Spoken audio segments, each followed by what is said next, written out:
गंगा क्या है? नदी या देवी? सचमुच गंगा के बारे में जानना बहुत जरूरी है। नदी है तो फिर देवी कैसे? और देवी है तो फिर नदी कैसे? दरअसल भारत में प्रत्येक नदी को देवतुल्य माना गया है, क्योंकि उसी से संपूर्ण भारत में अन्न जल उत्पन्न होता है। वही है जो मानव जीवन को संभाले हुए है। नदी है तो जीवन है। निश्चित ही तब ऐसे में किसी नदी का नामकरण किसी देवी पर ही रखा जाएगा। गंगा के बारे में हमें पुराणों में कई कहानियां मिलती है। गंगा की उत्पत्ति कथा कहते हैं कि गंगा देवी के पिता का नाम हिमालय है, जो पार्वती के पिता भी हैं। जैसे राजा दक्ष की पुत्री माता सती ने हिमालय के यहाँ पार्वती के नाम से जन्म लिया था, उसी तरह माता गंगा ने अपने दूसरे जन्म में ऋषि जहनु के यहाँ जन्म लिया था। ये भी कहा जाता है कि गंगा का जन्म ब्रह्मा के कमंडल से हुआ था। मतलब ये कि गंगा नामक एक नदी का जन्म। एक अन्य कथा के अनुसार ब्रह्मा जी ने विष्णु जी के चरणों को आदर सहित धोया और उस जल को अपने कमंडल में एकत्र कर लिया। भगवान विष्णु के अंगूठे से गंगा प्रकट हुई, अतः उसे विष्णुपति कहा जाता है। एक अन्य कथा के अनुसार गंगा पर्वतों के राजा हिमवान और उनकी पत्नी मीना की पुत्री हैं। इस प्रकार वे देवी पार्वती की बहन भी हैं। कुछ जगहों पर उन्हें ब्रह्मा के कुल का बताया गया है।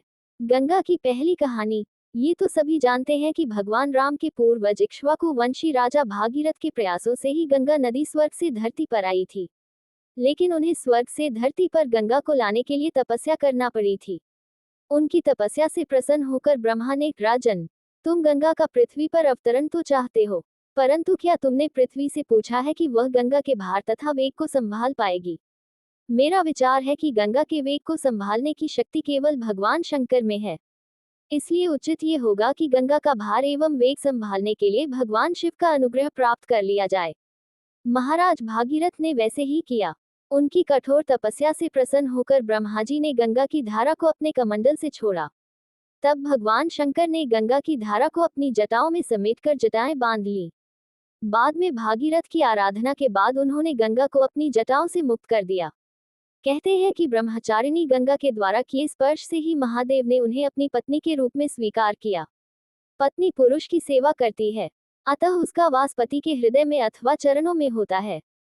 किंतु भगवती गंगा शिव के मस्तक पर विराजती है। भगवान विष्णु के अंगूठे से गंगा प्रकट हुई, अतः उसे विष्णुपति कहा जाता है।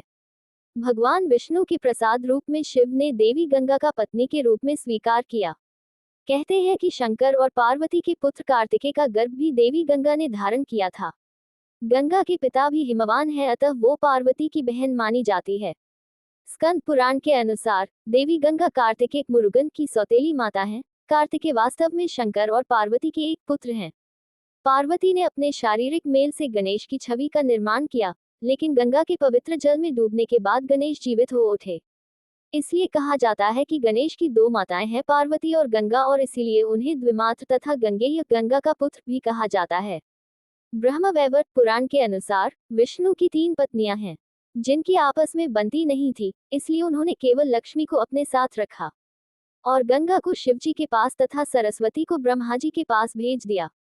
गंगा की दूसरी कहानी। पूर्व जन्म में राजा शांतनु महाभिष थे।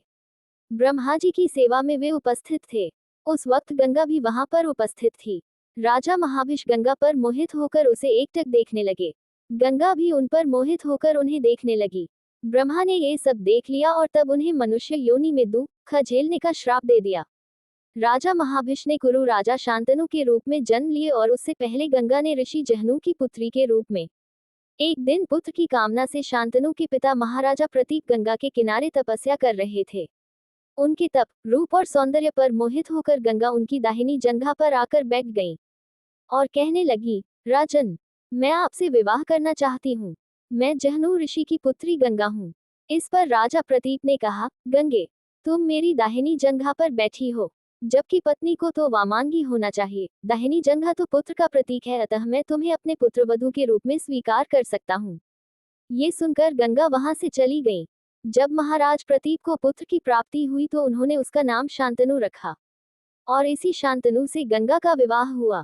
गंगा से उन्हें 8 पुत्र मिले, जिसमें से 7 को गंगा नदी में बहा दिया गया और 8वें पुत्र को पाला पोसा। उनके 8वें पुत्र का नाम देवव्रत था। ये देवव्रत ही आगे चलकर भीष्म कहलाया।